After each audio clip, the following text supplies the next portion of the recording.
But this standard is not a measure of how we can evaluate the condition of our society. Cannot measure the health of our children, the quality of our education, the joy of their play. Yet the gross national product does not allow for the health of our children, the quality of their education, or the joy of their play. Let us pledge that our generation of Americans will pay any price, bear any burden, accept any challenge, and meet any hardship to secure the blessings of prosperity and the promise of opportunity for our children. We shall pay any price, bear any burden, meet any hardship, support any friend, oppose any. But this standard is not a measure of how we can evaluate the condition of our society. It cannot measure the health of our children, the quality of our education, the joy of their play. Yet the gross national product does not allow for the health of our children, the quality of their education, or the joy of their play.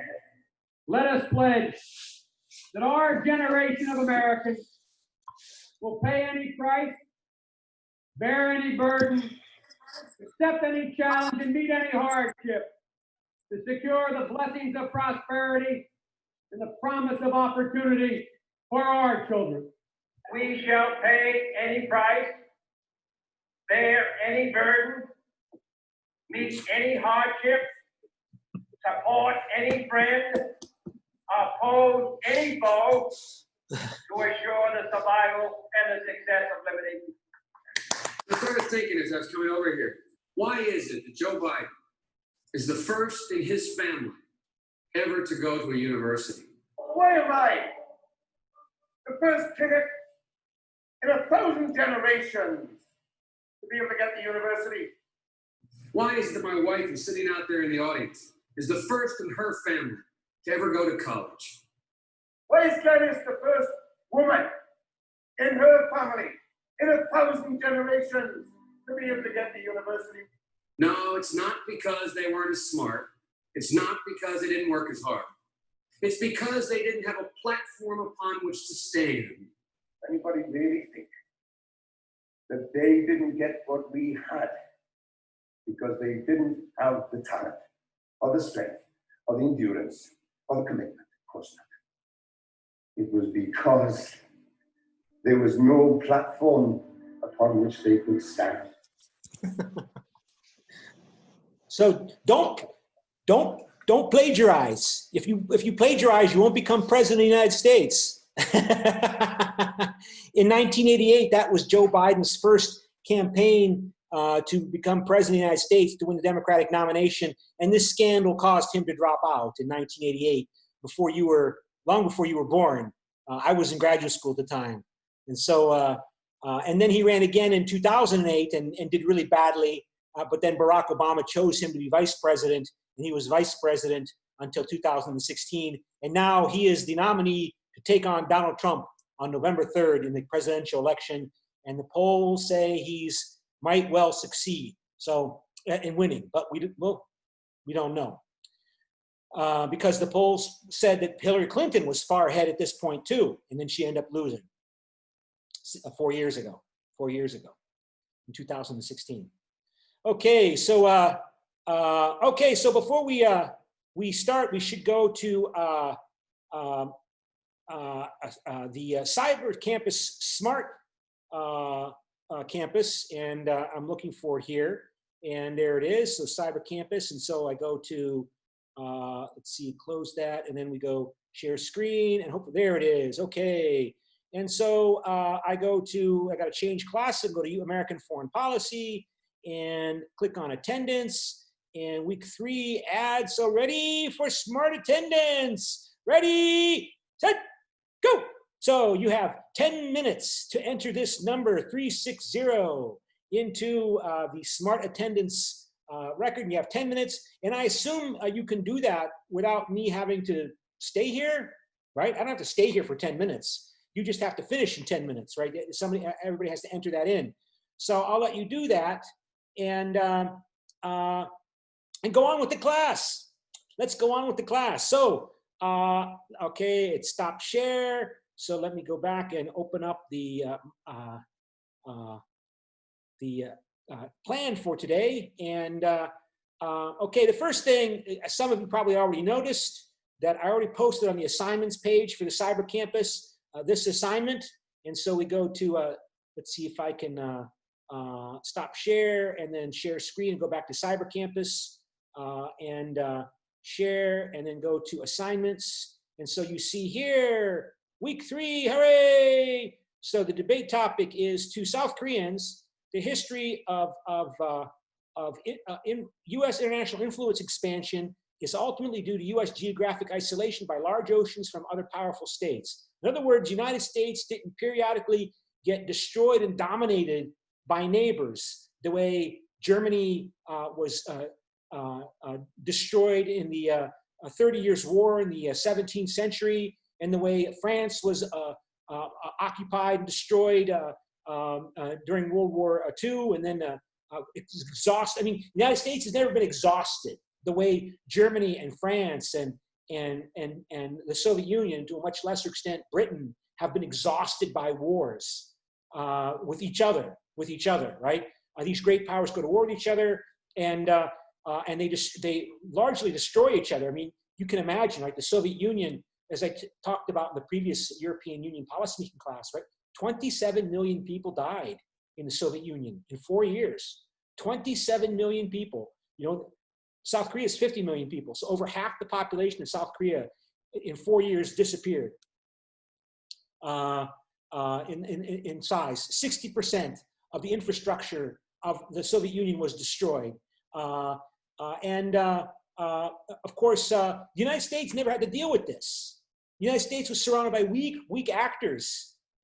In the War of 1812, right? We know the British occupied Washington and burned it down, and they burned the White House, and in repairing it, they painted it white, and that's why it's the White House today. But since that time, the Americans have been surrounded by weak actors. Americans have been at war from almost all of its history, but not the kind of war that the Germans and the Russians and the French and the British had to deal with. They were at war with Indian tribes, weak Indian tribes, or with weak Latin American states, right? And that explains why the United States became so powerful and great. Not its wonderful ideology, its superior culture in terms of individualism and its commitment to democracy. No, it's just lucky, right? It hasn't had to deal with big, powerful, dangerous, belligerent neighbors destroying it the way Europeans and Asian countries have had to deal with that, right? I mean, other people made this point. This isn't just my, suggestion from fantasy. Other people made that point. And so do you think that's true, that that's the primary reason why the United States is such a great power? I mean, during World War II, it wasn't hardly even damaged during World War II. It lost, 400,000 soldiers dead, but that's minuscule compared to 27 million Soviet Union citizens dead in World War II. And I think 3 or 4 million Germans dead in World War II. And the US economy doubled in size during World War II. I mean, it grew 100% in 4 years, US economy. And at the end of World War II, its economy, it's alone in the United States, was almost half the total world economic output of the whole planet Earth in 1945, when Germany was defeated, was the United States, just the United States, right? But it's because it wasn't directly involved in these wars the way European and Asian countries were involved. So please submit your paper, your paragraph by Wednesday. Oh, that should be October. That's a mistake. Edit. Oh, let me fix that. Why did I put No, September, that's right. Sorry, I'm mixing, I'm confusing with the midterm. I'm gonna talk about the midterm here a little bit later. Yeah, so that's by Wednesday by 7 a.m. And as you know, as I pointed out in your comments, please be sure, in my comments on your paragraphs, please be sure to use and cite specific information from the assigned readings to support, develop, and refine the points in your paragraph. Remember, no more than 10% of any homework should consist of quoted text. So if your paragraph is 150 words, 10% of 150 is? 15. Yay! And so if you do rephrase information in your own words, you still have to cite the source of that information. We want you to cite, rephrase information in your own words because you learn a lot more that way. You learn more when you have to think about the information to phrase it in your own words. But you still should cite the source of that information that you're rephrasing, okay? I mean, sometimes I think students think they only need to put a citation in when they quote text. Of course, you do need to put a citation when you quote text, but you still have to have a citation whenever you use information from another source, okay? And this is preparation for the debate topic, for the debate. And so I just want to also look at what does the debate look like with the sign-up sheet for the debate. So it still says we're sharing my screen, so you see what I'm doing. So I go to Google Drive, and I look at all the files I have on Google Drive, and we look up U.S. foreign debate. Yay! Let's click there. And did somebody sign up? I already checked, of course, yesterday. Nobody signed up for a debate this week. But look at, so we'll have the same kind of debate that we had last Friday, this next Friday, for this week, week 3. But look there, somebody signed up already for next week debate. Subin Ju. Subin, are you there? So Subin Ju signed up, and she signed up to be Khan. And if nobody else signs up to be Khan, then I will have to sign up to be Khan, right? I will be to be pro. So it looks like next week we're going to have a student debate with, unless somebody signs up by, I guess, by next week to be pro. I'm going to be pro if she doesn't get somebody to be pro against her. I'm trying to see how I can write in my name here. I thought I could write my name in without a problem. But I think I have to open up in Google Docs. And so, just to show you, if you haven't signed up for a debate, you need to sign up for a debate, right? You need to sign up for a debate. So I go to, I think, Google Docs, and see if I can find it here. Google Docs, and I go to, yeah, there it is. Edit in Google Docs. So I go like this. I already showed you this in class, right? And I go here. Okay. That, right? And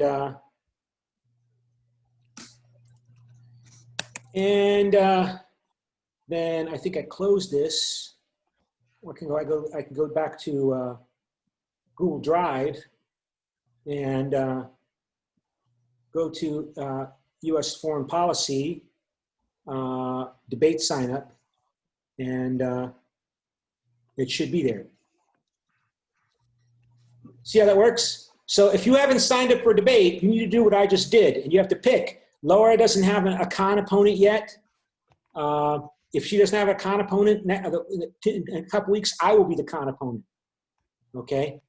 So, all right, you already understand this, but just to know, you should, if you haven't signed up for debate, you need to do that. Okay? Great. So let me go back to stop share, and then we go share screen again, and we go back to the lesson plan. Okay, so, and we're talking about why we study U.S. foreign policy. And all right, so let me go to now the notes. To make sure that we start covering the notes, And well, let me see here first. Under polling, what polls I have set up here. Okay, here's a poll. Let's do a poll. Well, no. Let's wait. Because there's an article from the New York Times I'm going to show you first before we do the poll. So let me open up the notes, and this is more of a history lesson, right? So let me go back to if I can find it, when I can find the share screen, and the notes don't show up here. So do that again, share screen. Let's see here. Okay, close it, share screen again, just a second, just to hold on here. I want to get the notes to pop up, and I don't see the notes showing up yet. So I think it's because I need to maybe close something. If I close something, maybe that will make it faster. Okay. And okay, so let me go back to Zoom and share screen. And where are my notes? My notes are not appearing here. Just a second. It's because, you know, I'm doing a lot here, and I'm moving around a lot and trying to show different things. So, okay, share screen. And no, still don't see the notes. One second, just we'll get this fixed. We always do get it fixed. So go like this, go like that. Let's see if that makes a difference. Share screen. No, yay, there you go. All right. So the expansion of US power, right? I mean, the debate question ties in with this notion of American exceptionalism. Some people claim that America is so powerful and dominant in the world today because it is a unique kind of superpower, great power. It's an exceptional power because it is a superpower based upon liberalism. Economic liberalism, which is capitalism, right? The freedom to own property and to do with your economic wealth whatever you want to do with your economic wealth within limits. That's economic liberalism, rather than socialism or state control over economic resources. And political liberalism, democracy. Democracy of a particular type, democracy that it focuses on rule by the majority, but with guarantees and protection of the rights of the minorities. And on that basis of American liberalism, that is a big part of America's exceptionalism compared to Asia with its Confucian traditions and Europe with its corporatist aristocratic traditions. America is a superpower, not just because it has a lot of money, but because of its exceptionalism in its culture and ideology, liberalism, political and economic liberalism. Or is it due to the fact that it's just basically lucky because it's got the Pacific Ocean on one side and the Atlantic Ocean on another, and the only kind of enemies that the Americans have had to fight have been weak Indian tribes or small, weak Latin American states, right? And the Americans haven't been so nice, so liberal to those Indian tribes. And the Americans haven't been so liberal in dealing with Mexico, for example, in the 1840s when the Americans basically annexed half of Mexico, basically took half of Mexico that became California, Nevada, Arizona, and part of Texas and Utah, and added that to the American Southwest. But I think we do accept, you and everybody else accepts, the obvious point that Koreans or Japanese or Russians or Germans or Belgians or Americans, they're all influenced in their thinking today by their community's historical experiences and the lessons, good or bad, right or wrong, complex or simplistic, that they learn from those historical experiences. So America's historical experience is important, right? Remember, in this class, we talked about how, you know, a lot of international relations theorists say, yeah, you know, the form of government is useful to know and it's important, but it really doesn't matter when you look at the behavior of countries in the world. If they're democracies or monarchies or dictatorships, if they see an opportunity to expand their influence in the world around them, an opportunity to expand their influence and power, they will take it. It doesn't matter if they're democracies or whatever kind of regime it is. And Hook might agree with that, but Hook might say, the author of your textbook, that that's not sufficient. If you want to understand, first off, how the Americans go about making foreign policy, if only because you want to know how you might want to influence it and shape it, right? You need to know how American Congress and the presidency work. You need to know, if sure, all countries are like ice cream. You love it. You like ice cream. I like ice cream. Ice cream in Korean, right? And international relations is like ice cream. And sure, we can all say that a country, when it has the opportunity to expand, will take that opportunity to expand if it can do so without great expense, right? But there's different ways they expand. There's different ways they expand. There's an American flavor to American expansionism. There's a Russian flavor, like different kinds of flavors of ice cream. There's a German flavor for German influence expansion. There's a French flavor. There's a Korean flavor. There's a Japanese flavor. And these ways of behavior reflect their backgrounds. So we need to talk about American history because details matter. Hey, why am I here? I mean, one of the reasons why I'm here is because of Korea is so influenced by American culture and American style university. And this is why you're in this class with me, because American influence expansion claims to emphasize the development and prosperity under liberalism for its friends. It claims to. Of course, they can be hypocritical.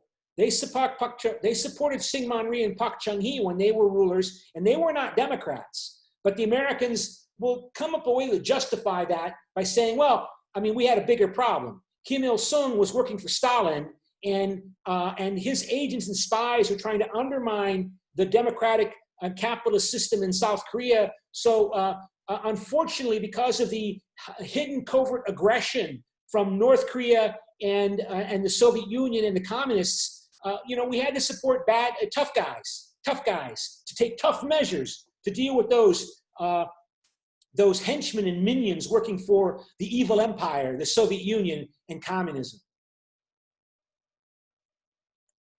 But the Americans always say that they support democracy. So yeah, does somebody have a question? No? Okay. From the US founding to the First World War, the US tended to avoid being closely allied with other great powers. When you look at European history, you see, for example, there was alliances between France and Austria-Hungary, and then between Austria-Hungary and Britain and France and Russia and then Prussia. So the Americans tend to avoid that until World War I. Until World War I in 1917, when the Americans joined, the Americans from their founding in the late 18th century until the beginning of the 20th century focused on building an industrial economy. And it became a major force in world trade and global trade before World War I. The US focused on expanding its control in North America. By the early part of the 19th century, it gave up hope that it would take Canada from the British Empire, and it focused on expanding out west as far as it could within the limits of the British Empire in the north in Canada. But the Americans did take advantage of the weakness of Mexico and its separation from Spain in the early 19th century, as I said, to annex half of Mexico to the United States. But America's unbelievable wealth and growth and economic development contributed to this notion that somehow there's something special about American politics and culture, American exceptionalism. And people argue about that today, right? Today in the United States and elsewhere. Nationalists in the United States will tend to focus on this, that yeah, America is a great power. America's a superpower, not just because of its weapons, but because of what America stands for. And Donald Trump is a threat, to America's role and influence in the world, not just reputation, because he's undermining American support for democracy because he doesn't care about democracy. He's willing to cooperate with Kim Jong-un and Vladimir Putin and whenever it helps him, if it helps him get reelected. That's the only thing he cares about, right? So, but then at the end of the 19th century, the Americans began to exercise their influence around the planet, partly because of their interest in trade. So the Americans became very interested in Asia even before the American Civil War in the middle of the 19th century because of trade, right? So all American students, speaking as an American student, learn about how Commodore Perry went to Japan and forced the Japanese Empire to open up its ports to American imports because the Americans wanted to make money. And Asia was a place to make money. There, again, a kind of a side point. I grew up in a town called Canton, Ohio. Canton, Ohio, C-A-N-T-O-N. And Canton, Ohio is named for Guangzhou in China. But before, in the early 1970s, we still used to use the Cantonese dialect to refer to Chinese cities, Chinese pronunciation. So, so Canton is named after my hometown, and there are a lot of cantons in the United States, and they're named after Canton, Guangzhou, because there were so many. Look at these cities named Canton, because so many people were making big money in trading with China in the beginning part of the 19th century. Woo! Money, baby, money, trade. And so they were so happy about making so much money that they named these new towns after Guangzhou in China. Just to give you a sense of America's interests in the early part of its history, it was trade focused. But eventually that trade focus moved to politics, partly because of the need to be involved in trade and international relations because of the trade focus. So the Americans became, after the Civil War was over, the Americans did the same thing they did with Korea, they did with Japan, they did with Korea. They forced the Korean Empire to open up through force. Admiral Perry forced the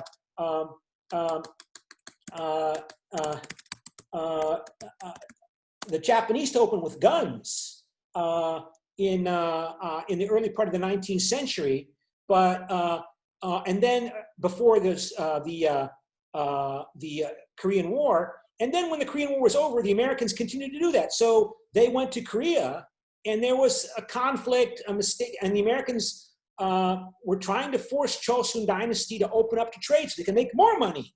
And the Koreans resisted, and it led to a battle. And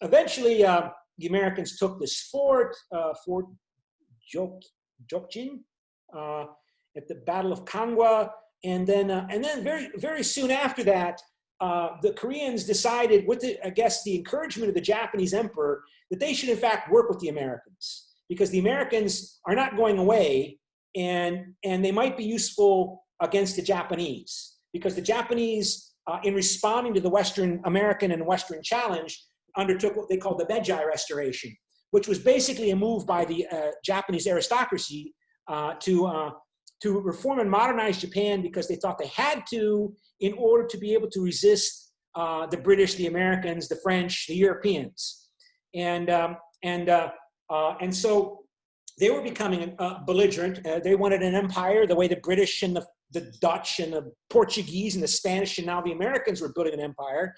And so the Chinese emperor encouraged the Chosun emperor to establish relations with the United States, and that led to the United States-Korea Treaty of 1882. And it was under this treaty, for example, that the first official American missionaries arrived in Korea to spread Protestant Christianity. Appenzeller and Underwood were the two famous American missionaries. And as I said, 25% of the South Korean population is now Protestant Christian. About 10% is Catholic.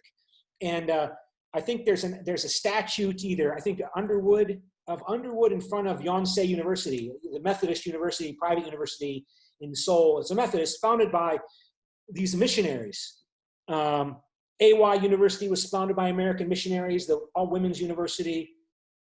But again, the Americans did it because of money and a trade, the desire for more trade. And then they ended up getting into a conflict with the Spanish. And so because of their interest in the Caribbean, they've always been interested in the Caribbean. And they took the Philippines as in a war with Spain, as well as took control of Puerto Rico, Cuba, and Guam. A lot of Koreans go to Guam, right? I went to Guam a couple of years ago for a conference, and I took the flight from Jeju Air, and everybody was Korean on the flight, night flight, and you get to Guam, and beautiful but expensive place, and all the hotels have Korean concierge who speak in Korean. But Guam, Puerto Rico, Cuba, Philippines, all fell to the United States as the United States took them from the Spanish Empire. And then, and so the United States took the Philippines. And this is important because, again, as Japan is emerging, the claim is that the Americans agreed or acquiesced to Japan's annexation, or America agreed or acquiesced that Korea would belong to the sphere of influence of Japan after Japan defeated the Russians in the Russo-Japanese War of 1905. That the Americans mediated that war to settle it under Teddy Roosevelt. President Teddy Roosevelt got a Nobel Peace Prize for that. But as part of the negotiations, under Taft, who was the Secretary of State from Ohio, my home, the Americans acquiesced to Japan's claim to Korea. In return, Japan acquiesced into America's claim to Philippines. And of course, Germany also emerged at this time as a unified power. And so the Germans and the Japanese, they won an empire coming late onto the scene as unified nation states, and Italy as well, after the French and the Portuguese and the Spanish and the British had already divided up everything, and the Russians as well. So, but during the American expansion, the Americans were not focused on building an empire, an overseas empire, just a continental empire, sort of like the Russians were focused on a continental empire, and that's important. Because that reflects the American institutions, right? Federalism, the federal system, where you have strong states and a separation between the federal government and the provincial government, much stronger than between, say, Gyeonggi province and the Korean Republic government. Gyeonggi province can't even raise its own taxes, right? Gyeonggi-do, they can't raise their own taxes. They can't decide to raise taxes. They get the money from the money is allocated from the central government. States in the United States, like Ohio, my home state, or New York, or California, they can raise taxes. They can kill people for crimes like murder. Many states, a number of states, states control the criminal justice system under observation and regulation by the federal government, even including executing people for murder. So states have great power, and they were always expected to have great power, as the United States knew from its founding it was going to expand. Right after the British gave up controlling North America south of the Great Lakes, Lake Erie, Ontario, Huron, and Michigan and Superior, the Americans knew they were going to expand, and the Constitution was set up. The American Constitution was set up with the expectation that new states would join this, what would be a vast new country. I mean, France is the size of what? Texas in terms of territory, the Americans' Constitution and the federal system, with strong powers for the states and representation for the states, was going to be a strong part of the U.S. government, including the separation of powers system, with the Congress having a lot of power, at least officially, relative to the president, more so than the British House of Commons. The Americans inherited British political culture. But the British House of Commons today it's a debating chamber. That's all it is. It's for television. I mean, I'm slightly exaggerating, but not much. I mean, the British Prime Minister is the Prime Minister because the British Prime Minister controls what the House of Commons does. If he can't do that or she can't do that, their likelihood of staying the Prime Minister decreases, although things are slowly changing, or not so slowly changing in Britain.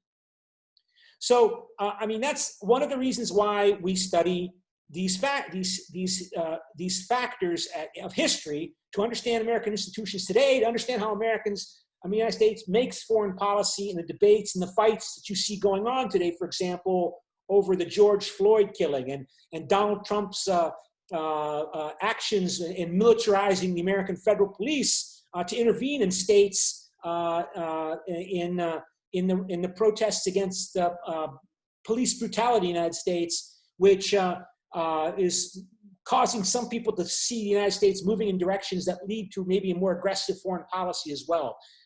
That's what I was referring to when I was talking about Donald Trump being a fascist, that the United States is moving in a direction, I'm not saying it's there, but it's moving in directions look more and more like what we saw in Italy and Germany in the 1920s and 30s, with a polarized political system, polarized public, and a new emerging leader that appeals to American populism, American national patriotism, partly by being assertive and abroad to satisfy nationalist sentiments to generate political support for the ruler, including aggressive and violent actions, killing the second most powerful person in Iran, for example, at the beginning of this year, General Soleimani in Baghdad with a drone strike, and so on.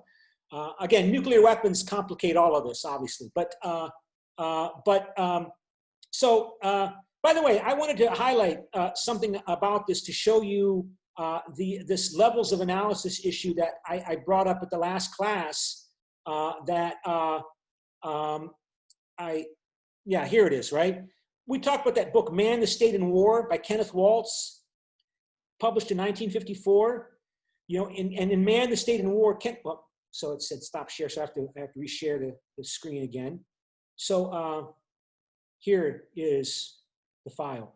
You know, Kenneth Waltz wanted to highlight what are the explanations in the literature, published literature, as to why World War II happened. And this is published 9 years after World War II, so it was probably written just a few years after World War II. And he said one group of literature said the focus on explaining why World War II happened was the international system level, that the world does not have a world government.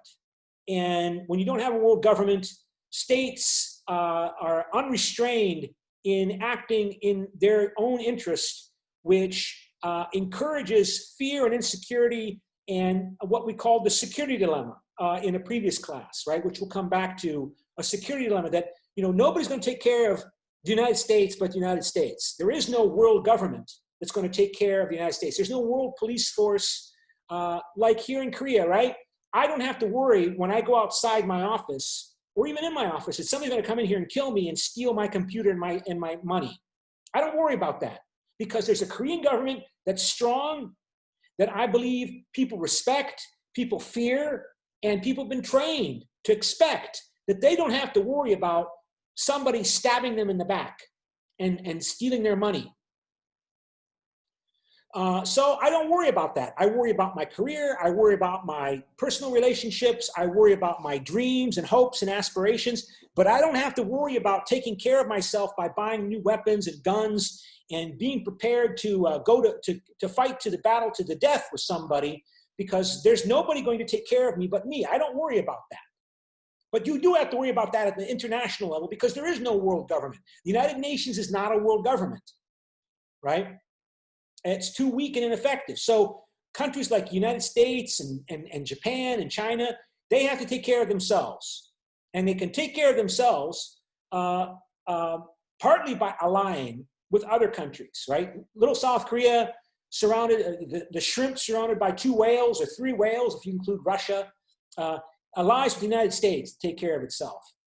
But of course, you never can count on necessarily that the Americans will be stable. With Donald Trump, who knows what the Americans will do in Korea? So the South Korean government has to keep that in mind, and it does. And so every government, except maybe Costa Rica, has an army.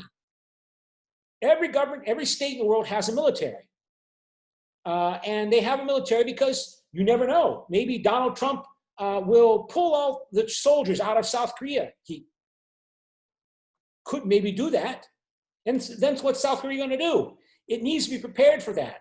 So it needs to have a military in place. Of course, the North Koreans say that the South Koreans and the Americans have their militaries because they want to conquer North Korea and unify Korea under the Seoul regime that's a client of Washington. So North Korea, rightly or maybe honestly or dishonestly, states that as their justification for why they have to have a military, because they can't trust the Americans and the South Koreans who say, "Oh, we just want defense," right? So North Korea builds up its military, which leads to the Americans and the South Koreans building up their military capabilities even more, which leads to North Korea developing nuclear weapons, which leads to so you see this security dilemma exists insofar as a country in this world with no world government, in which there's an international system of anarchy, supposedly.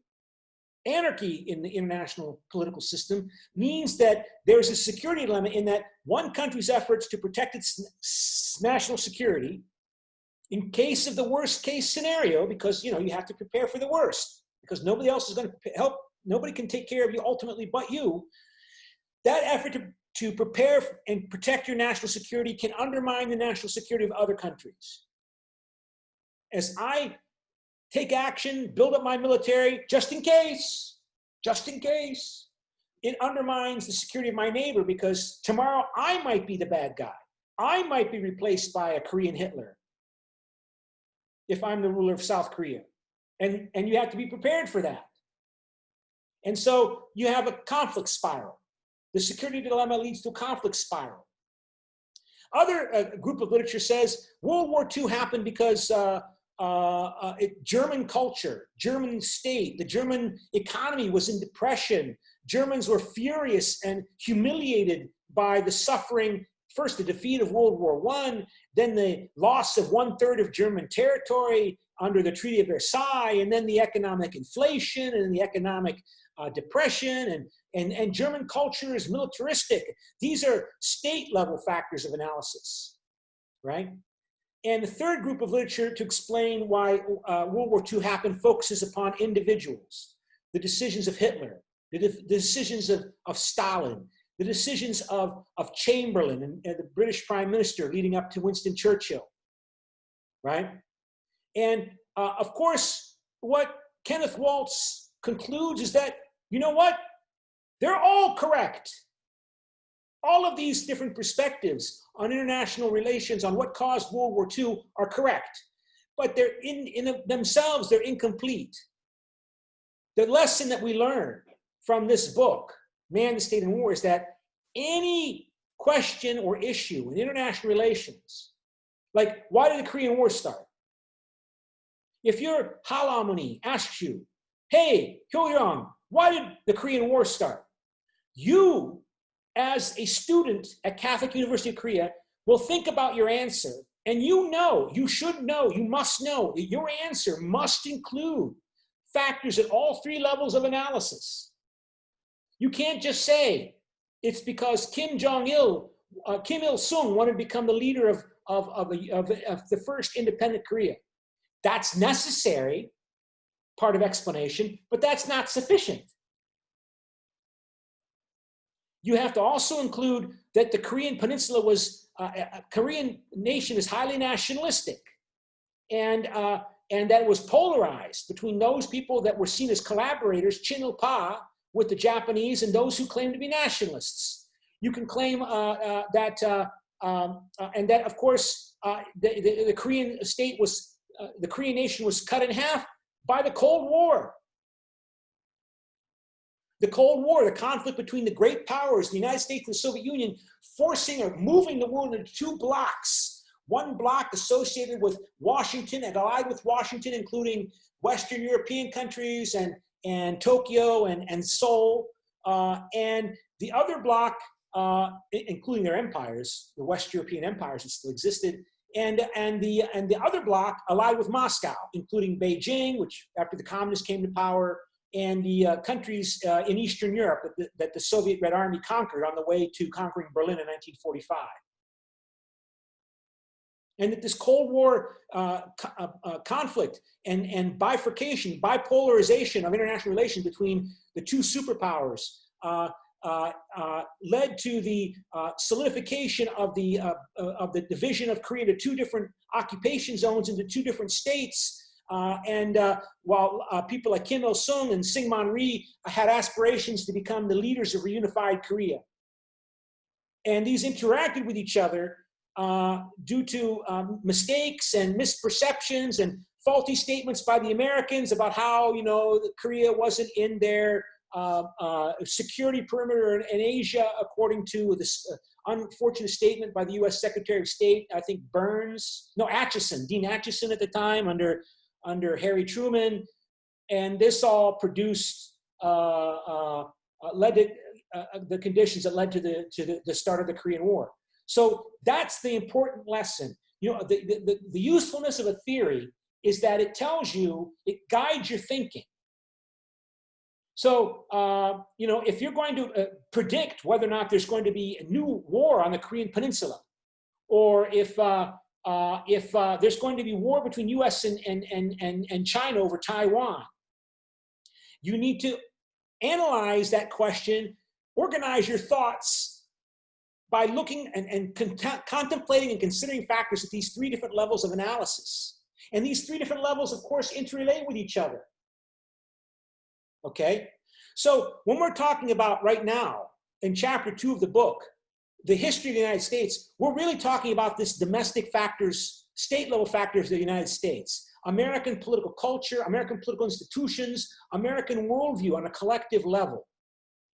I mean, the book, I think chapter 3 does talk a bit about, the next chapter does talk about realism and international relations theory. But after the next chapter, the rest of the book is about factors in the United States at these two levels of analysis. The American national government, the separation of powers between the legislature, the Congress, the executive branch, the presidency, and the Supreme Court, the judicial branch, the federal system, the powers of the Congress, the powers of the presidency, interest groups, lobbying, pressuring the US government, the role of the media. Those are all state-level factors of analysis.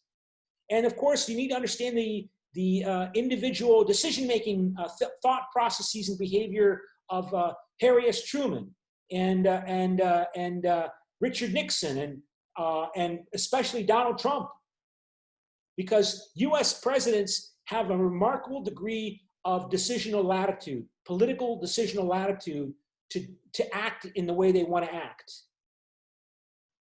because of the American institutions and how America's developed. The American president has become this very powerful actor in the American political system, but it really wasn't seen as to be that when the American Constitution was written 240 years ago. He was sort of like an elected king who would preside over the Congress and would take the lead in war, but that's pretty much it.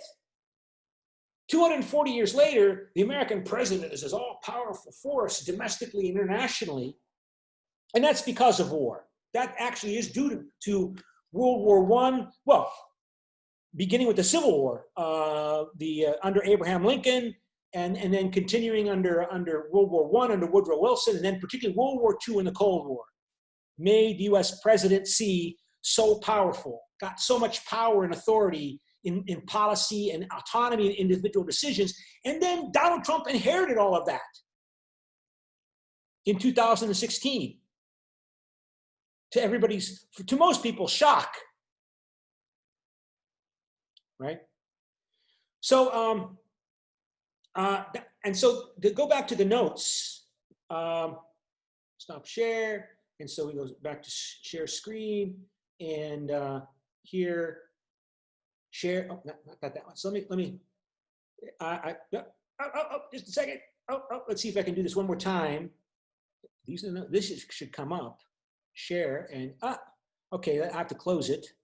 Oh, there it is. Okay. So, so we're talking about the history of the United States because we want to understand American prevailing views, attitudes, and beliefs about themselves and the rest of the world. Why? Partly because if you're a politician, you've got to win elections. If you want to win elections to keep your job, you've got to talk to the American public in ways that the American people understand intellectually and emotionally. So you'll talk about American exceptionalism because everybody likes to feel good about themselves. Americans, Koreans, Japanese, Russians, French, Belgians, we want to feel good about ourselves. So a politician to win election has to talk about the romantic, positive self-images that Americans have. And the Americans like to believe that we're all rugged individualists, like the cowboy in the American Westerners film series, right? Takes care of himself, has the right to own a gun, right? Because only slaves are permitted or not allowed to own guns. Under Chosun Korea, you're not allowed to have a weapon. Peasants and serfs in the Russian Empire were not allowed to own weapons. If you own a weapon, Americans love their guns. It's proof I am free. You might think it's funny, but people live and have meaning to their lives through emotions and symbols. And if you're a politician, you've got to win elections. And Donald Trump is openly doing this, right? All the time. Anyway, so to understand what Americans believe and about themselves and their attitudes, the American expansion out west against those violent Indians, those savage Indians, so-called, by the individual settlers and trying to tame the West and without being able to rely on Washington, D.C., the big government, to protect them because it's a huge country and Washington is far away and so on, right? These are all part of the symbol set that American politicians use to manipulate, to justify and legitimate and gain legitimacy from the American public for their policies, domestic and foreign. So, but the Americans didn't start out with the Constitution. The first war the Americans fought against the foreign power, as an independent state, was against the British, right?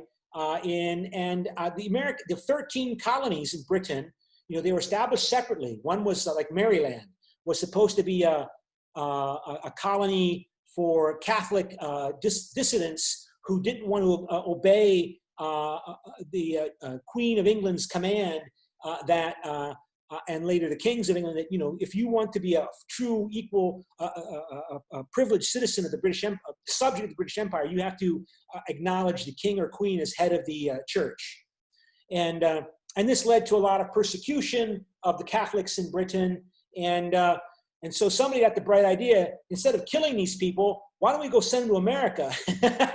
And they can populate our colonies there so we can make money off of these colonies. So Maryland was founded by colonists who were Catholics from Britain, named after Queen Mary, the last Catholic monarch of Britain. So the point, there were 13 different little states. They were cooperating through business and trade, but not politically until they began to organize themselves to fight the British and join their efforts to fight the British for independence. And that led to the Articles of Confederation, which was formed during war to organize the rebelling colonies to coordinate the resources to fight the independence war. And but it was only to organize to the extent necessary to fight the war. And it barely succeeded in being successful. I mean, we talked about these romantic images that people have. Americans have their romantic self-images, just like Belgians and Koreans and Germans and Russians, everybody. But the Americans have this image, and Hook mentions this about the city on a hill, that America is separate from those decadent, violent Europeans, and Asia is just another place to do business. But America was born through international relations and international great power politics. The French monarchy under Louis XVI devoted tremendous resources to helping the Americans fight and win their war of independence against the British, because they wanted to, the French monarchy wanted to weaken the British Empire. after the British Empire beat them in a war in the middle of the 18th century where the French lost Quebec to the French, to the British, sorry, to the British. And without that French help, Navy and military and Army help, I don't think the Americans would have won. I mean, all of the, one source I heard said that all of the gunpowder that the American military used to fight the British was provided by the French, right? The French blockaded the British American ports to prevent the British Navy at the end of the war from being able to resupply their British Army fighting the Americans, because the British were also preoccupied fighting elsewhere with the Spanish, so they couldn't break through the French blockade to supply their forces fighting the Americans. At the last battle in the American Independence War, almost half of the soldiers fighting against the British were French soldiers. Under Lafayette. Lafayette was the French general that was seconded by the French government to go help the Americans. And Lafayette Square is right next to the White House in Washington, named after Lafayette. So the point is, the Americans were born through great power politics, but they don't want to admit that, right? They don't recognize that, or they find that difficult to comprehend. The Europeans, they tend to be more willing to accept that fact that, European powers intervening in each other's internal affairs. That happens all the time. And that's one of the reasons there's more tolerance of it, at least in the European Union. But but the Articles of Confederation barely succeeded in funding the U.S. Army, the American military, and then the war was over, and then the Americans could not pay off their debts that they had acquired under the war, fighting the war, in bonds that were issued. They could not create an economy that had to recover. I mean, the American economy was devastated by this war. One source I saw said that 30%, it would take 30 years for the United States economically to recover to the level of economic income per person that it had at the start of the American Independence War. 30 years. And so there was a need to there was a political need to restructure the American government to get the economy developed, to encourage trade, to come up with a single currency. There had been different colonies issued their own currency before the US Constitution was adopted. To pay off the debts that were acquired. You have to pay off the debts if you're going to do business with other countries and trade. They have to believe that you're a credible debtor, that if you take on debt, you'll pay it back. And the Americans had taken all this debt in different forms to try to pay for the US Army to fight the British Army. And they were having difficulty paying it back because the central government couldn't collect enough money from the 13 states. So the Constitution was formed to give the central government more power to deal with this need of creating a stronger military, a stronger central government that could organize economically the 13 and the future states that would join the United States under one form. But the states, so the American states ceded their international sovereignty. They gave their sovereignty. They couldn't engage in trade agreements on their own like they had been up to this point with other countries. The US government could engage in trade agreements, not Georgia and Massachusetts and New York. No more of that. The central government engages in trade negotiations. The president and the US Congress would share control. Remember, the Americans were very suspicious of central government control. The Articles of Confederation didn't have a presidency. There was no presidency in the Articles of Confederation. The Speaker of the Congress, he was the closest thing that came to an executive, and he didn't have really authority. So then the Americans decided, well, all right, we need to have a president, and the president basically should be in charge of the military. But the Congress would be very powerful. The US Constitution begins by, in Article 1 of the 7 articles in the US Constitution. It's a short document. Article 1 focuses upon the Congress. The first article in the Constitution emphasizes the power of the Congress. This was expected to be the most important branch. Now, yeah. I'm sorry to mention, but I have like another class to go, so I was wondering when will you be like finishing up this class? Well, this is a 2-hour class. This class is 2 hours. So, Sorry, never mind. Yeah, yeah, okay. my So, bad. Yeah. okay, so, the Congress would restrain the U.S. president because it controlled funds, and only it could declare war. Of course, you've seen Donald Trump is saying he can do whatever he pretty much wants to do to override the Congress, appealing to the tendency that has happened that the American president has become a living symbol of American nationalism, like the French president, right, has as well. And with that emotional power, the American president, the emotional attraction of the American president to the American public, he has become this very powerful figure in the U.S. and therefore in the world, the most powerful individual in the world. But to understand how that American president is the most powerful and potentially dangerous person in the world, you have to understand why the American president is so powerful inside the United States. And it's because of the compound legacies of war, right? That in times of war, the president has become a focus of rallying around American nationalists to rally around the president. And then there was an institution built up during World War II, the military and security institutions, and especially during the Cold War. You know, after World War II was over, the Americans began quickly to demobilize. I mean, they didn't want to fight any more wars. They wanted their soldiers to come home and, get back to their spouses and, buy homes and make babies and, and then the Korean War started. And for the next 40 years, the Americans were focused on containment of the Soviet Union, the evil empire. And led by the president. The president was leading the Americans in the Cold War. And the American president got all of this power to be able to act quickly without getting US Congress immediate approval, to move and act anywhere in the world where the evil, devious communists led by Joseph Stalin, Nikita Khrushchev, and later Leonid Brezhnev, wherever they might attempt through their spies and agents like Kim Il-sung and Ho Chi Minh and Salvador Allende and Fidel Castro and Patrice Lumumba and you name them. Wherever these agents and henchmen of the Soviets were functioning, the US president could act quickly and decisively rather than try to get the Congress to agree to do something.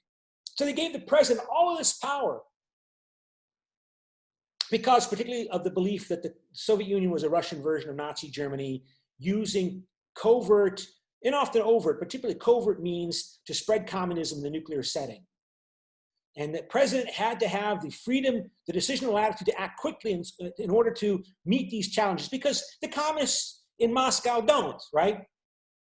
Supposedly this was the stereotype. It's a stereotype. It's not correct. It's not correct, but this is the stereotype, right? That like I talk about in other classes, right? The Joseph Stalin is like, it's like Sauron, all right? And the Soviet Union is like Mordor. You like Lord of the Rings, right? The Hobbit, Lord of the Rings. In that stereotype, there is no politics in Mordor. There is only the will of Sauron. And Sauron sits on top of Barad-dûr, and he orchestrates and implements his worldwide plan for world domination through his spies and agents and minions around the world who act to implement his will instantaneously in the most elaborate conspiracies. There's no politics in Mordor. Sauron doesn't have to placate Mordor public opinion. He doesn't have competitors he has to deal with. But the Americans do, right? The Americans have democracy with freedom of speech and freedom of the press and a separation of powers with a separate Congress and with a Senate and House of Representatives. And we have elections and everybody's got the right to express their opinion, blah, blah, blah, blah, blah, blah, blah, blah, blah, blah, blah. So the president was given lots of authority to act. And I told you, the tragic irony is that Donald Trump has inherited all of this. And trying to take back that power from the president is extremely difficult because of institutional rules.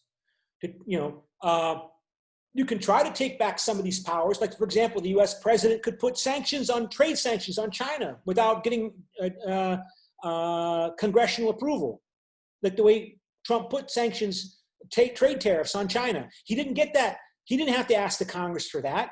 And he had that power from the Cold War time when the American Congress gave the president the power to implement and take off tariffs on trade.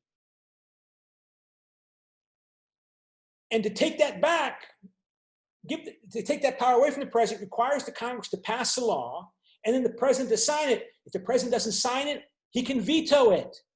And to override the president's veto, you need 2/3 majority vote in favor of overriding the presidential veto in the Senate and the House of Representatives. And it's not going to happen. Will it happen if the Democrats take control in November of the Congress and the presidency? If Joe Biden becomes the president of the United States, will Joe Biden agree that, yes, Congress, we should give this power back to you? I don't know. I mean, most politicians don't willingly give up what they've got. So if Joe Biden vetoes taking back that power, if he becomes president next year, will the Democratic Congress, assuming the Democrats win control, will they override his veto by a 2/3 majority vote in the Senate and in the House of Representatives? Don't think so. Okay, so, but back to the notes here. Should we take a 10-minute break? Take a 10-minute break? Who wants to take a 10-minute break? Yes, no? I don't see a big demand that we take a 10-minute break. Okay, we're not going to take a 10-minute break then. Okay, I'm just going to continue. Okay, so let's continue then. Screen, back to the notes. Okay, so the U.S. was a trading state. The U.S. was about, liberalism, making money. People came to the United States, except for the enslaved Africans who were brought by force. The people that came to America came there because they wanted opportunity. Not only, but primarily economic opportunity, also religious freedom. The first founders of the United States were religious dissidents, but their religion and their economic interests were tied together. And that's a topic for American history class, right? About how Calvinist Puritanism, Protestantism represented the emerging new middle class in Europe out of medieval religiosity, right? But later groups come to America to make money. So America is about trade. America is about taking advantage of opportunity, often in a very violent way, exploiting slavery, right, to make money, and it's taking land and resources from indigenous peoples, Indian Americans living in American territory that the Americans would take. So America was a trading state. From the first arrivals of modern Europeans in North America, and the U.S. continued to be intensely interested in economic relations with Europe.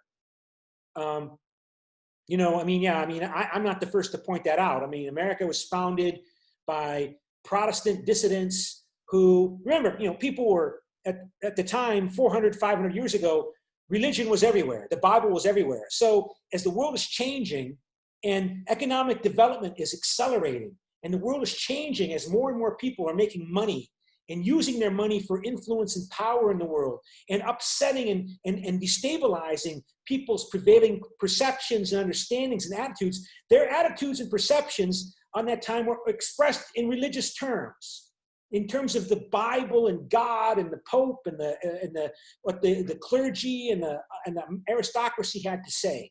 So as the new emerging middle class emerges in Europe, and particularly in England and in Northern Europe, they are expressing their influence and power in new religious doctrines.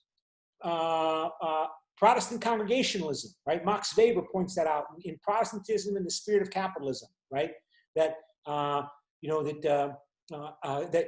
as people were making money, God knows, for example, whether or not you or I, this is important for today. I already talked about the American missionaries who came here and brought evangelical Protestantism, right? That's directly connected to this, right? But think about people 500 years ago. God knows everything. God knows if I'm going to heaven or hell when I die. He already knows because God is God, right? So how can I tell if God favors me? How can I tell if I'm predestined to go to heaven or hell when I die? Am I successful in this life? If I'm successful in this life, if I make money, it's a sign that God loves me. And I'm going to heaven. So those are the kind of people that founded America. And that meant America's, and Donald Trump reflects this, right? How much money can we make out of the South Koreans? I want the South Koreans to spend more money for the American troops. I want to sell more weapons to Saudi Arabia and United Arab Emirates. I want money. What's the money? Where's the money? Where's the money? He called those American soldiers who died suckers because what kind of money were they making out of that? That's straight out of this. What I've been talking about. His minister was Norman Vincent Peale, right? Norman Vincent Peale was a Moksa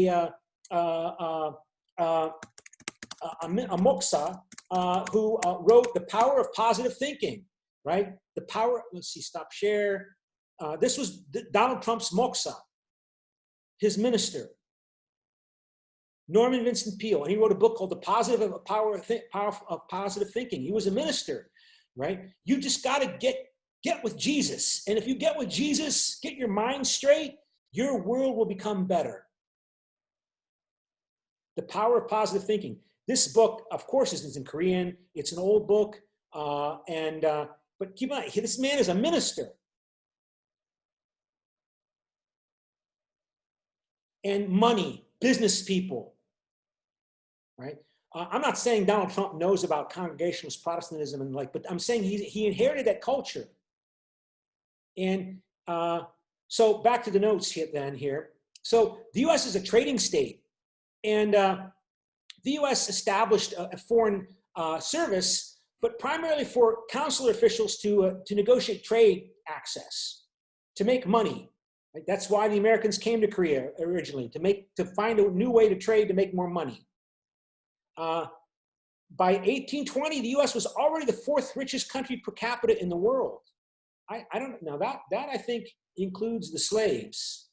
I mean, by 1820, at least, at least a third of the American population, maybe a quarter, I'd have to check. But a big portion of the U.S. population were enslaved people. So the people that were not slaves, they were a lot richer than that. And U.S. officials knew that they were going to become a regional great power. And so the U.S. was not isolationist. It wanted to do trade. It wanted to do business, even with the Japanese and the Chinese and the Koreans, because that's where you could make money, new trading opportunities. It avoided diplomatic alliances with Europe for political influence and control. The Americans never were interested in trying to dominate Europe until arguably World War I. So U.S. territorial expansion led politically to more expansion, as they took, when the British were defeated in the American Independence War and then agreed to withdraw in the War of 1812, the Americans, they gave to the United States all the territory south of the Great Lakes and east of the Mississippi, except for Spanish Florida, which the Americans would then buy from Spain. And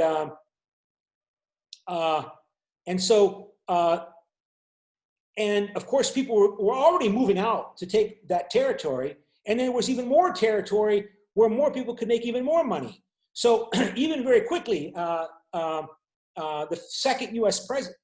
third U.S. president, Thomas Jefferson, who wrote the Declaration of Independence in 1776, was the third president in 1802 or 1803. He bought the French territory still controlled south of the Great Lakes, west of the Mississippi in the Louisiana Purchase. He bought that territory because Napoleon wanted to sell it. I think because Napoleon thought if he didn't sell it to the Americans, the British would take it. He didn't want the British to take it because he was at war with the British, and he wanted the money that the Americans provided to buy that. And Jefferson just did it on his own without getting congressional approval. And that pretty much locked in the American control from the East Coast to the West Coast. Later, the Americans then would take half of Mexico in the 1840s. So, yeah, so this highlights the expansion of the United States. Yeah, France sells Louisiana territories to the United States, and so on, right? The U.S., even in the 1830s, is telling, after Spain is losing control over its colonies in Central and Southern America.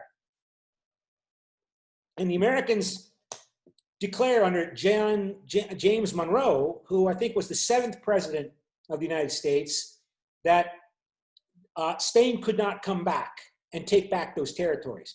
And the French could not come back. Nobody could come back and take back those territories. They belong, well, but others argue that it wasn't, the United States relied upon the British to enforce that. The Americans and the British were already reconciling by this point.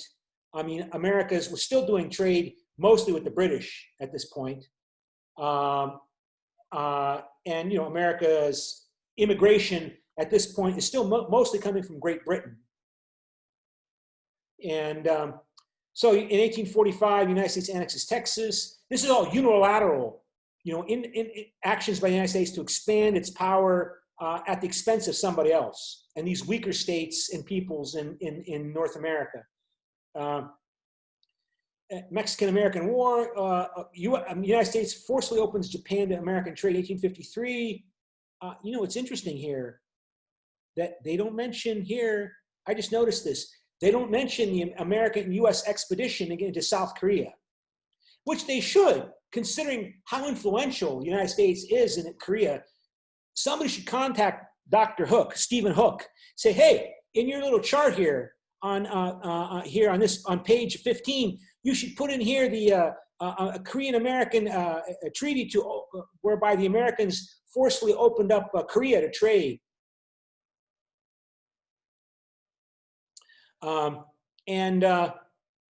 Spanish-American War, and then United States calls for open door policy towards China. In other words, the United States does not want the Japanese or the Germans or the British, which are each claiming spheres of influence in this area, right? Britain had already defeated China in the Opium Wars in the middle of the 18th century, and you know, for Chinese nationalists, this is a topic of great sensitivity, right? To force China to let Britain export Indian opium to China so that British exporters would make more money exporting drugs to China, and they got control over Hong Kong as a port of entry. And so China was already being divided up into spheres of influence, like the Middle East would be divided up into spheres of influence, the Arab Middle East and other parts of the Middle East, Iran, into spheres of influence that later became states in Syria, Iraq, and so on. And they were doing that in China. The Americans became nervous. Of course, they would talk about independence and freedom, but they didn't want the Japanese and the Europeans closing off trade opportunities to Americans. So that was the so-called open door policy towards China. The Americans participated in putting down the Boxer Rebellion in China, where looks a lot like the Tunghak Rebellion in Korea, right? A spiritual early nationalist movement that were happening at the same time. And then I think, well, I don't want to make a mistake in my statement here, but anyway, so I'm saying the Americans are quite willing to defend their interests in China, including with military force. But, you know, America's far away compared to Japan and to a lesser extent Russia. And so the ability to which to counterbalance Japan, which is the emerging power, you see in nationalists in China and Korea, a predisposition often among them, surprisingly, to convert to Christianity. Partly because it's the religion of the Americans, I think because it's a way to counterbalance Japan. So Sun Yat-sen, the founder of the Chinese Republic that overthrew the Queen dynasty, the royal dynasty in China, was a Christian. Many of the leaders of the March First movement in Korea, disproportionately Christian. Syngman Rhee was a Christian. Chiang Kai-shek, who fought the communists in China, he was a Christian, a Protestant Christian, which Asians tended to call the American religion. As I said, Catholicism came to Korea from Beijing originally. Koreans converting to Catholicism in Beijing with the Jesuits' presence there, and then bringing it to Korea, and then French missionaries establishing the first official organizational entity for the Catholic Church in the 1840s, that was recognized by the Pope in the 1840s in Korea. That was illegally, Korean Catholic religion was still illegal under Chosun Korea.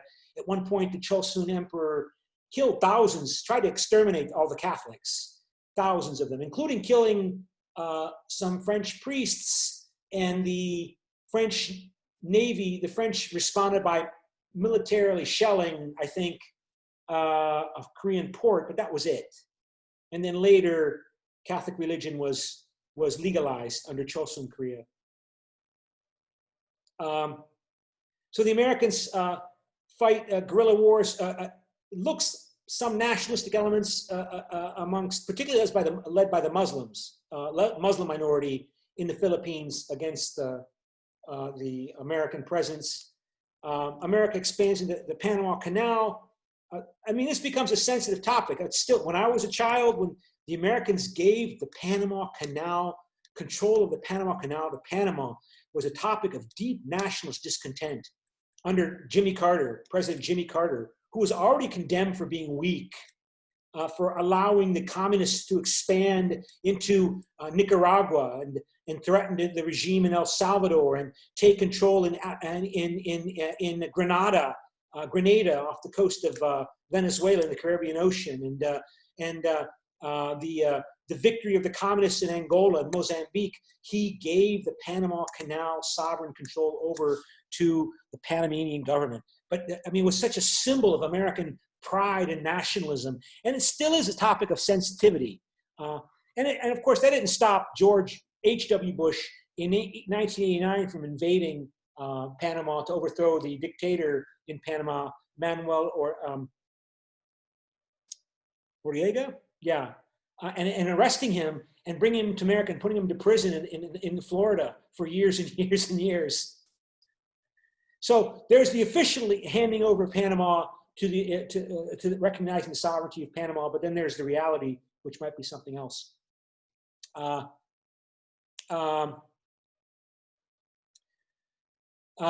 Roosevelt declares that Latin America belongs to American sphere of influence, basically. Supporting dictators and the like that were cooperative with American interests, often economic interests, fruit interests, plantation interests.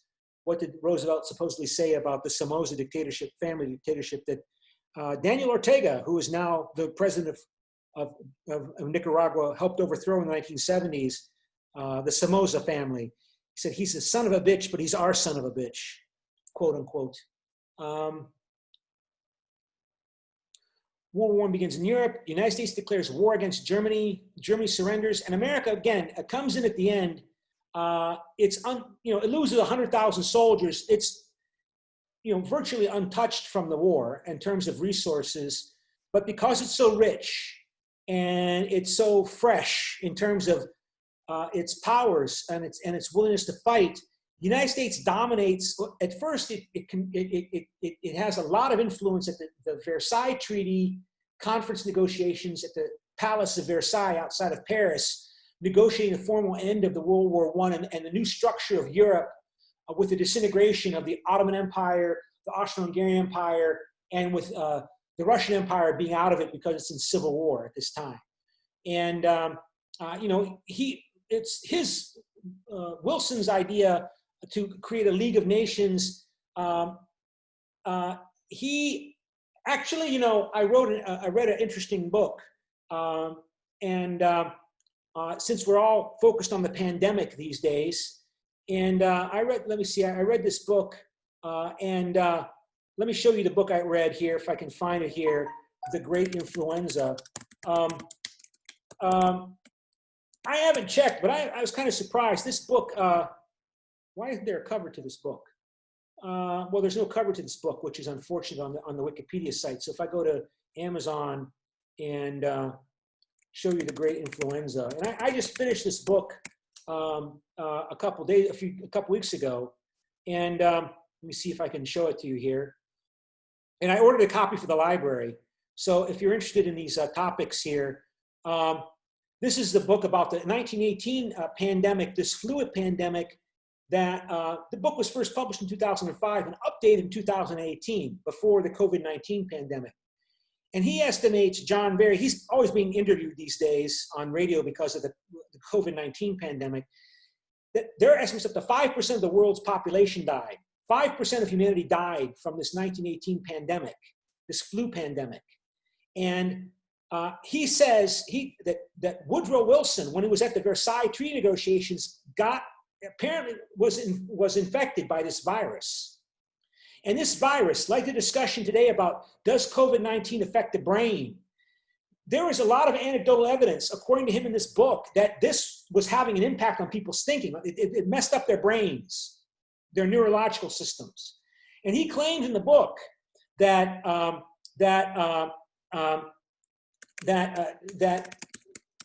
Woodrow Wilson had great plans at the Treaty of Versailles to create a new Europe in which Germany would not be punished, that Germany would not have to be humiliated, and that he was negotiating with the French, and the French were insisting upon punitive actions to punish Germany. That Germany would have to pay lots of money, Germany would have to give up all this territory, Germany would not be allowed to have an air force, would not be allowed to have a navy, would not be allowed to have a big army beyond 100,000 men, that Germany would have to give over control over the territory east of the Rhine River, the Ruhr Valley area, to control by France if it didn't pay off its war debts. And then he claims, John Barry claims in this book, that Woodrow Wilson agreed to that. He opposed that originally. He didn't want to punish Germany for World War I. But then he got the influenza and his brain was affected. He claims, he says all anecdotal, and he thinks it's because of the impact of this flu virus, that after he got sick and he recovered, he gave up. He gave in to the French. He gave them what they wanted and he went home. He still promoted the League of Nations and tried to convince the American people the American Senate to approve American membership in the League of Nations. But he claims in the book that he did not want to punish Germany the way the French insisted it be punished. And this, of course, helped set the stage for the rise of Hitler after the Great Inflation and the Great Depression. It's not just what happened in the Treaty of Versailles. And he claims in the book that people felt betrayed, that the supporters of Wilson, his advisors, were furious that Wilson gave in to the French demands. And he's claiming it was effective, this virus, that it affected the neurological system. People got sick, including, well, he was a changed man after he got this influenza sickness. And you're hearing a lot about that today, that we don't know the effects of the COVID-19 pandemic in terms of the long-term effects on people. For some people, it appears to affect them for months and months afterwards. So that was interesting. But the point is that, of course, we talk about how the U.S. Dominated the Versailles Conference treaty negotiations and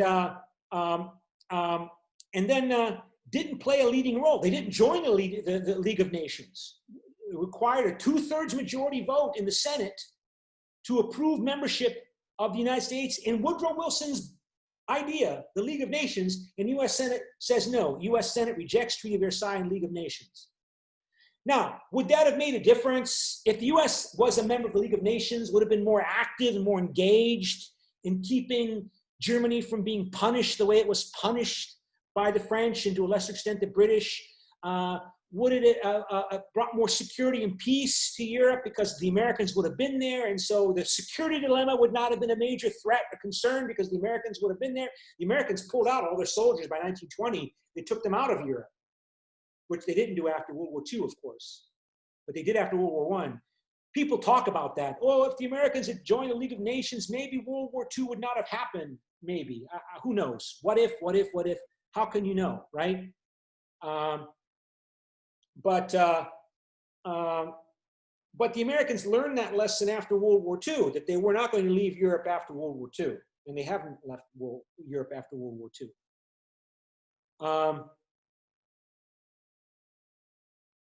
The Americans tried to compromise, for example, with their absence from the League of Nations.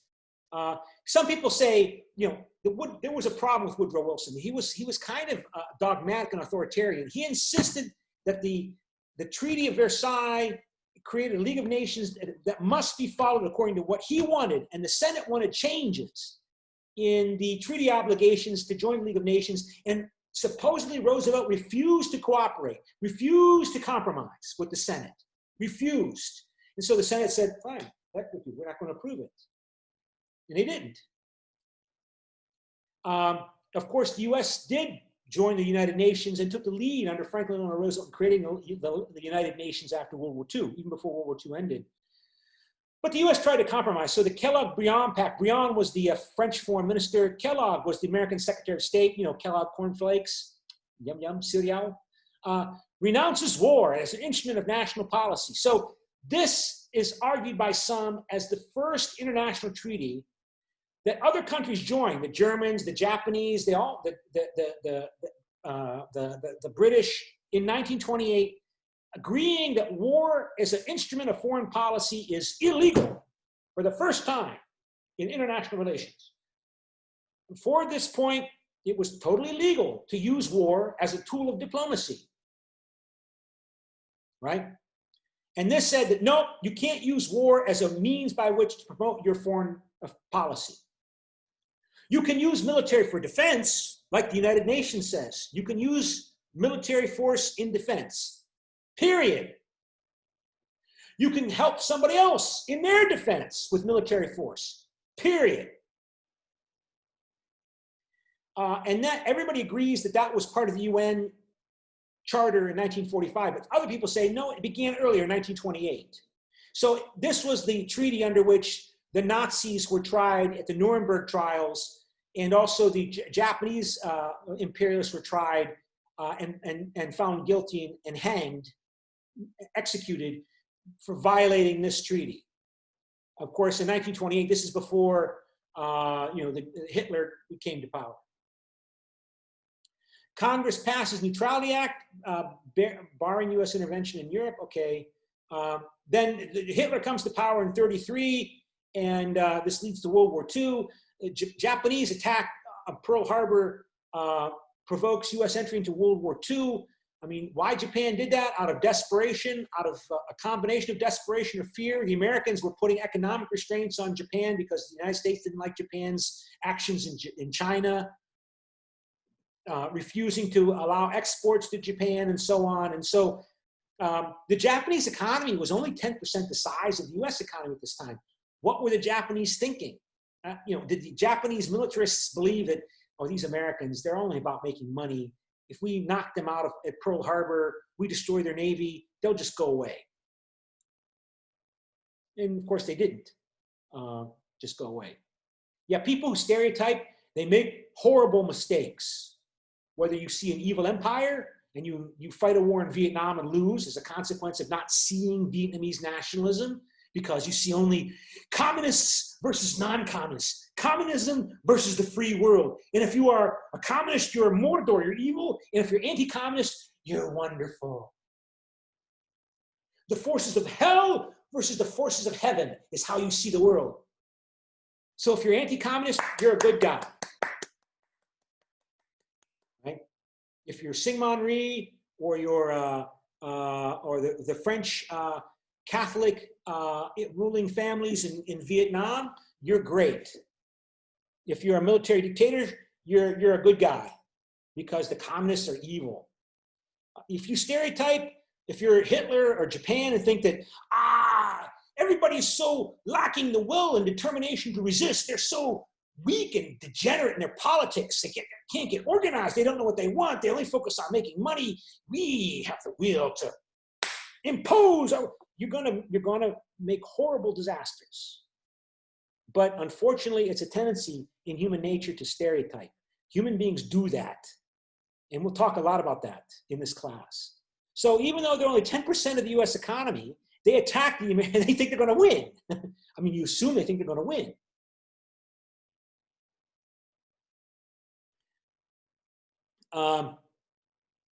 So the US says, well, you know, Morgenthau and Harry Dexter Wood and John Maynard Keynes.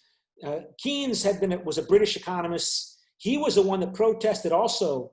John Maynard Keynes protested against the Treaty of Versailles. Let's see, John Maynard Keynes, see if I can find this. He was an economist advising the British delegation at the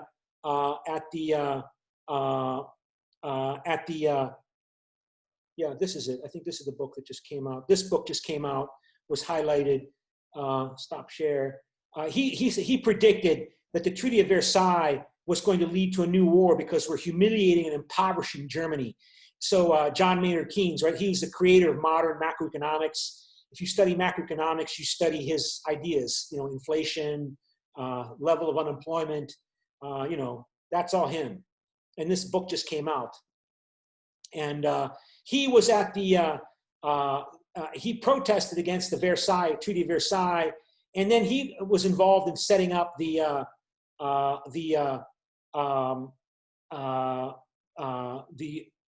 new international economic order, including the IMF, International Monetary Fund, the Bretton Woods system, including the World Bank, International Monetary Fund, and what became the World Trade Organization. Bretton Woods is a ski resort in New Hampshire where you can go ski. I got a brochure from them when I was in Bulgaria, encouraging me to come to Bretton Woods to spend some money at their ski resort, but I can't ski. But it was negotiated even before World War II was over. And, you know, the Americans are thinking, are the Soviets? I mean, the Cold War began even before World War II was over. You know, you can see even the Soviets, when the Soviets realized they're going to ultimately win World War II after the Battle of Stalingrad in 1942, Soviet propaganda changed. It became more, you know, instead of saying, oh, Britain and America are so wonderful, we love Britain and America, oh, we love them, oh, help us America, help us Britain against the Germans, and they win the Battle of Stalingrad, and the Soviet propaganda starts saying, yeah, you know, we're united, we're working with the British and the Americans and the capitalists against the Germans, but we don't have any illusions about what the British and Americans want. They're already preparing for a world after Germany's defeated.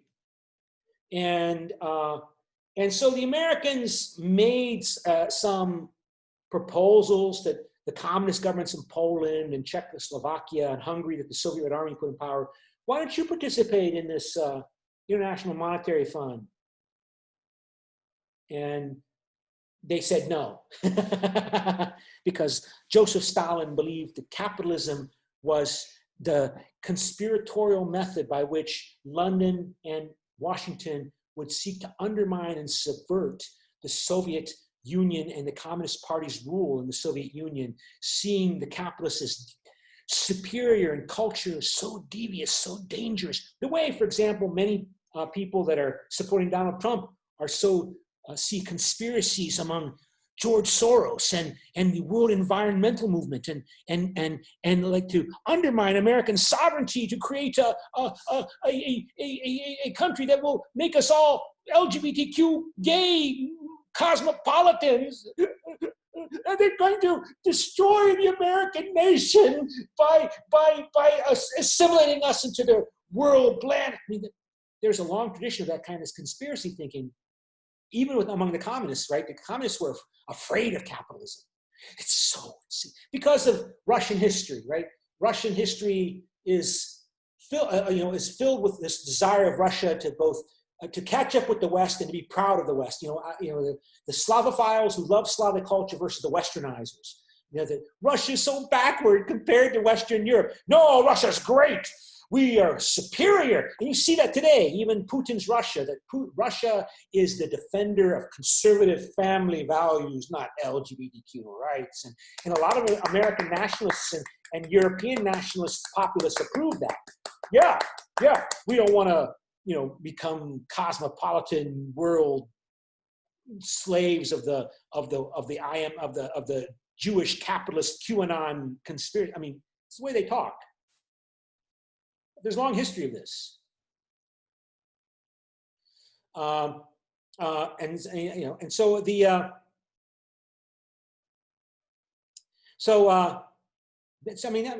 told you, one of the reasons why I like teaching is because I get new ideas.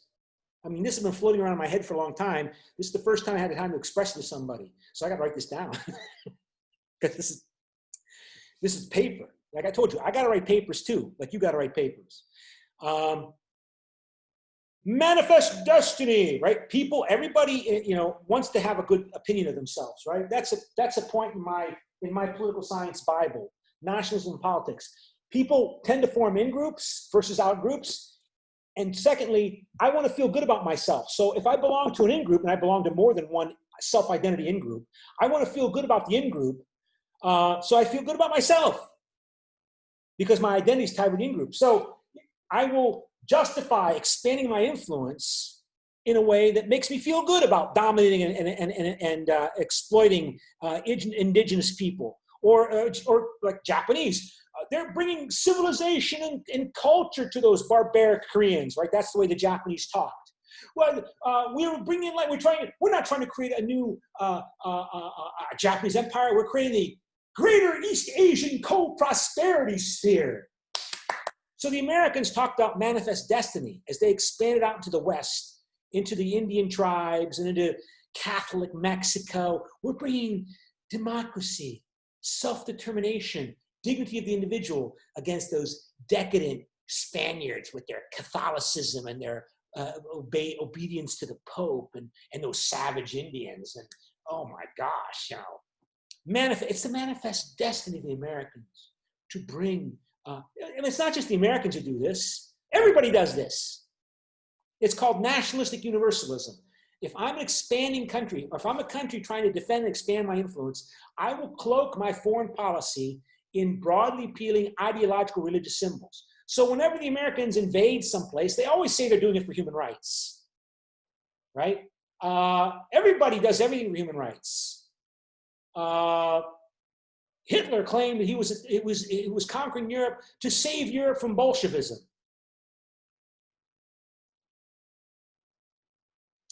And of course, we only have 10 minutes left in class. So this was the world in which that existed when America became a great power. There's the concert of Europe. No, they didn't put Ottoman Turkey in here, although Turkey was allowed to come to conferences and talk, but Turkey was falling apart. Would lose the Balkans in the 19th century, and then it lost the Middle East after World War I. And in a lot of ways, the wars in the Balkans in the 1990s and in Iraq, Syria, Upper Mesopotamia, it's dealing with the legacy of the collapse of the Ottoman Empire. Legacy, when I say legacy, keep in mind, these state borders in Yugoslavia and in Upper Mesopotamia were not drawn by these people that lived there. They were drawn by the British and the Americans and the French and the Russians. Like you Koreans understand that. The border between North and South Korea was not drawn by the Koreans. It was drawn by outsiders. Anger. Anyway, so, and then you have emerging Japan and the United States becoming part of this. So yeah, this is the Louisiana Purchase. This is what the U.S. took, and this was, and this is British Canada. Open door to Asia, gunboat diplomacy. Again, somebody's got to tell you, hey, you got to talk more about Korea and gunboat diplomacy. I mean, since Korea is an important country in the world, we have to talk more about how Korea was brought into this. I think I got to tell Hook that. Anyway, send an email. And so, you know, I learned about I remember when I was in 4th grade, learning about how Commodore Perry came to Japan and forced Japan to open up. They didn't call it gunboat diplomacy, but he pointed the weapons at Japan. You must open up your borders to our traders.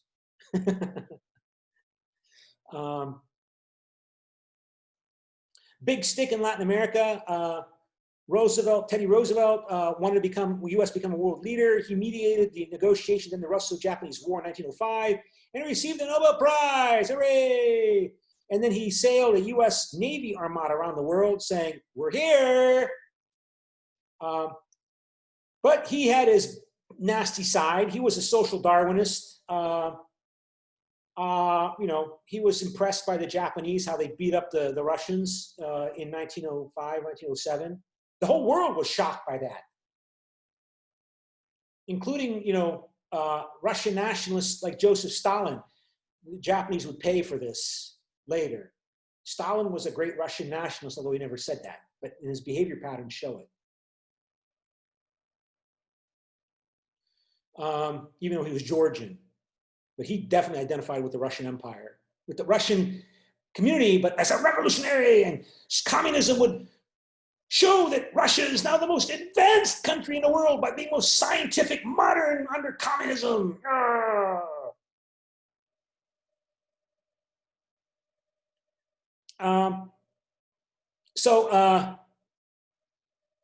Yeah, the Monroe Doctrine, Latin America will be America's sphere of influence. But like I told you, this was enforced by the British until the Americans became so strong they couldn't be opposed.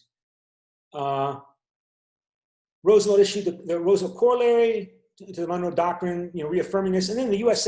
intervened repeatedly, sent military forces into Dominican Republic, Honduras, Cuba, Panama. And the reason this is important, one of the reasons why this is important is that in these societies, horribly conflictual, I mean, and one of the tragedies, you Koreans know this, is when outsiders intervene militarily with military force into your politics on the side of one side against the other, it intensifies exponentially the level of hatred that people have towards each other.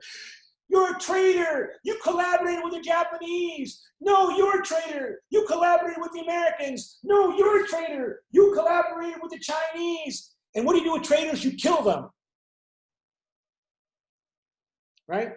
So, the countries learn that they don't have to necessarily resolve their conflicts amongst themselves. They can expect the Americans or outsiders to help protect their interests or promote their interests. And so that's one of the horrible legacies of imperialism. It exponentially intensifies identity conflicts and hatreds that can lead to genocide in Syria or Iraq or Guatemala or Korea or other countries. As people say, everybody's labeling each other as traitor. You're a traitor, you're a traitor, you're a traitor. It's almost never fair, but particularly you see this in the Middle East. Traitor, traitor, traitor. What do you? You kill them because they're horrible. Traitors are wicked.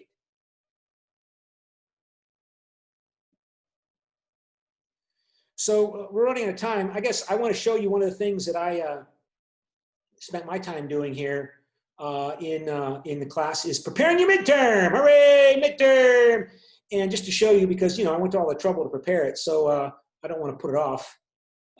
So here we go here, and midterm exam. So your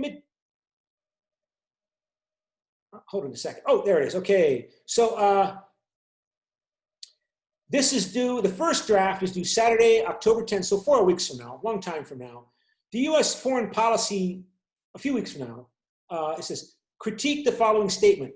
The U.S. trends in U.S. foreign policy, since 1945 shows that, well, it should be show, that the domestic characteristics of a country's political system are secondary issues in predicting how a country acts in international relations.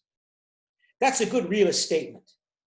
Yeah, I know America's got a democracy with the Congress, but America acts just like the British did when they expanded their empire, and America is expanding its empire in the way that the Soviets did. But, America has its sphere of influence. It intervenes and controls Latin America the way the Russians want to control Eastern Europe. So take a position, critique this statement. First draft is due by Saturday, 10th of October, 7 a.m. Put it in the Cyber Campus assignments. Hooray! That seemed to work really well with the paragraphs. So we'll keep using that. It should be no more than 500 words. No more than 500 words, not including references, footnotes, and headings. And remember, no more than 10% of any homework should be quoted text. Although, of course, if you rephrase information in your own words, you still should cite the source. But you learn more when you rephrase information in your own words. You should use and cite information from the assigned class readings from at least 3 different chapters, from chapters 1 through 6 of the course textbook, as a requirement of the essay. If you do not do that, you cannot get a good grade. You must use and cite information from at least three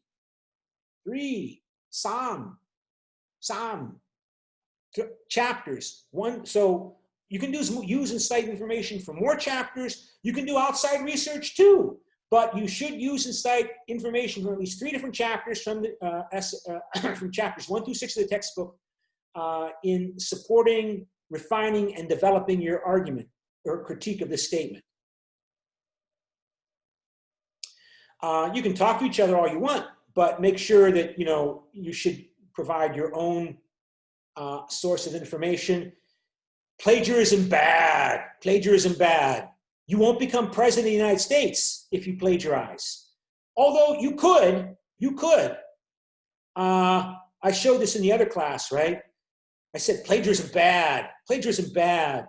But if you do it once, God can forgive you and maybe forgive you and allow you to become president of the United States if you keep trying. And I'm trying to find the session to, no, that's not that. The session to show here, and I'm trying to make this come up here on my screen. Something I showed in the previous class. It's kind of funny, and I want to show it again here. So we go here. Do I have it here? I do have. Oh, I don't have it here. I was going to show. Let me do it this way. Joe Biden getting busted for plagiarism.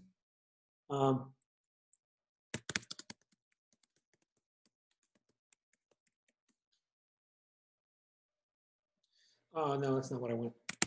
I didn't want to show it in this class because I showed in the other class, but I still want to show it because it's funny.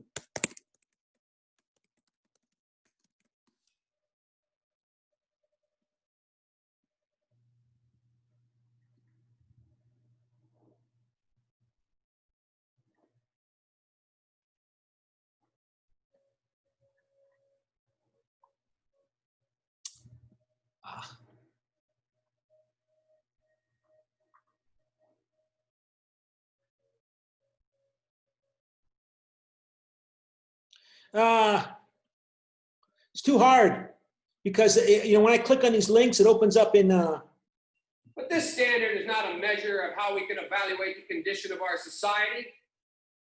Cannot measure the health of our children, the quality of our education, the joy of their play. Yet the gross national product does not allow for the health of our children, the quality of their education, or the joy of their play. Let us pledge that our generation of Americans will pay any price, bear any burden, accept any challenge, and meet any hardship to secure the blessings of prosperity and the promise of opportunity for our children.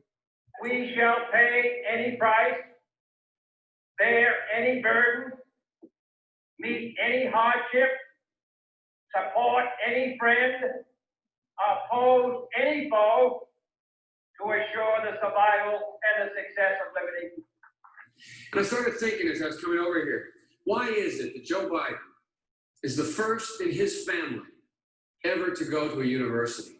Why am I the first kid in 1,000 generations to be able to get to university? Why is it that my wife, who's sitting out there in the audience, is the first in her family to ever go to college? Why is Gladys the first woman in her family in 1,000 generations to be able to get to university. No, it's not because they weren't as smart. It's not because they didn't work as hard. It's because they didn't have a platform upon which to stand. Anybody really think that they didn't get what we had because they didn't have the talent or the strength or the endurance or the commitment? Of course not. It was because there was no platform upon which they could stand. So you won't become president of the United States, at least not right away, if you plagiarize. Although you might get another chance 32 years later. Okay, that's where we have to stop. Anybody have any questions? If not, then I will see you. Send me Professor, yeah. so in this class, do we have to write down our midterm essay about same topic with U.S. foreign policy? Yeah. Mhm. Okay. Okay, Thank we'll you. talk more about that. I mean, like I said, it's not due until October 10. So, and then today is September 14. Okay? And Professor, Yeah. can you check my attendance, please? Okay, send me an email, okay, so to remind me. Okay. Okay, anything else? Okay. 안녕히 계세요. Thank you, Professor.